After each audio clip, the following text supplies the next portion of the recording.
இன்றைய வேதவசனம் நீதிமொழிகள் 3:13. ஞானத்தை கண்டடைகிற மனுஷனும் புத்தியை சம்பாதிக்கிற மனுஷனும் பாக்கியவான்கள். ஆமேன். நாம் பாக்கியவான்களாக இருக்க ஞானத்தை கண்டடைந்து புத்தியை சம்பாதித்துக் கொள்ள வேண்டும். இதோ ஆண்டவருக்கு பயப்படுவதே ஞானம், பொல்லாப்பை விட்டு விலகுவதே புத்தி.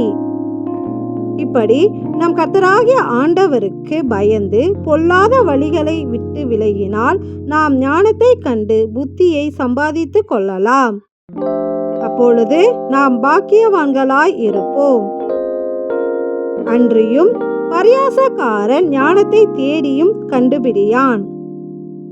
எனவே நாமும் பரியாசக்காரர்களைப் போல மற்றவர்களை பரிகாசம் செய்து கொண்டிராமல் நமக்குள் இருக்கும் குறை நிறைகளை அறிந்து அதை திருத்திக் கொண்டு நம் தேவன் நமக்கு காண்பித்த வழியில் நடந்து எல்லா பொல்லாப்புக்கும் விலகி வாழ்வோமானால் நாம் ஞானத்தை கண்டடையலாம். அப்பொழுது நாமும் பாக்கியவான்களாய் இருப்போம்.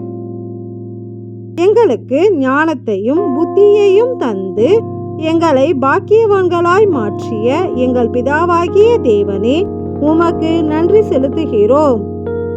நன்றி.